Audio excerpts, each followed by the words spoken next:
एक दिन की बात है, आरती सुबह पार्क में टहलते हुए जा रही थी। तभी उसे एक रोती हुई बच्ची मिली। आरती ने उससे रोने का कारण पूछा तो बच्ची ने बताया कि वह जिस गुड़िया से खेल रही थी वह इसी पार्क में कहीं खो गई है। आरती ने उस बच्ची को उसकी गुड़िया ढूंढ लाने का आश्वासन दिया, जिससे वह बच्ची चुप हो गई। आरती गुड़िया ढूंढने के लिए समय मांगी और फिर दूसरे दिन गुड़िया लाने का वादा करके वहां से चली गई, पर गुड़िया न तो आरती को मिली और न ही उस बच्ची को।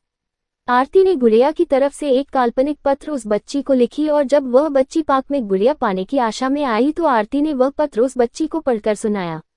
पत्र इस प्रकार था, कृपया रोना मत, मैं थोड़ा घूमने आ गई हूँ और मैं समय समय पर अपने बारे में तुम्हें लिखती रहूंगी, बस तुम रोना मत। अब आरती रोज उस खोई हुई गुड़िया की तरफ से काल्पनिक पत्र लिखने लगी और लगभग रोज ही उस बच्ची को पढ़कर सुनाती, जो कि यात्रा का काल्पनिक वर्णन हुआ करता था। आरती के इस काल्पनिक लेकिन रोचक वर्णन ने उस बच्ची को रोने नहीं दिया। वह खुशी खुशी अपनी गुड़िया की घुमक्कड़ी के किस्से सुनाने लगी।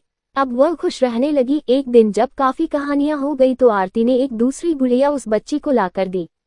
जाहिर है वो गुड़िया बदली हुई थी। उस बच्ची को अपनी खोई हुई पुरानी गुड़िया जैसे नहीं लगी, तो वह आरती की ओर देखने लगी। आरती अनजान बनते हुए गुड़िया में चिपकी एक चिट को निकाल कर पढ़ने लगी। उसमें लिखा हुआ था, यह मैं ही हूँ, तुम्हारी वाली गुड़िया जो घूमने गई थी।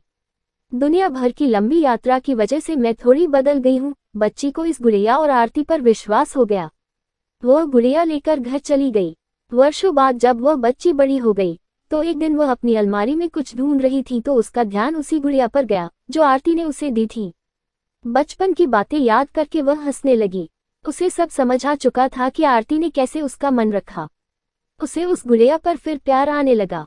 वह उसे बड़े गौर से देखने लगी। तभी उसकी नज़र गुड़िया की फ्रॉक की आस्तीन में छुपे एक छोटे से पत्र पे गई। उसने बड़ी व्याकुलता से वह पत्र निकाला और पढ़ने लगी। पत्र में संक्षेप में यह लिखा हुआ था, हर वह चीज जिससे तुम प्यार करती हो कभी न कभी तुमसे खो जाएगी और जो तुम्हारे पास होगी वही तुम्हारे लिए सच्चे रूप में बनी होंगी। रूप भले ही भिन्न होगा पर प्यार एकदम सच्चा होगा।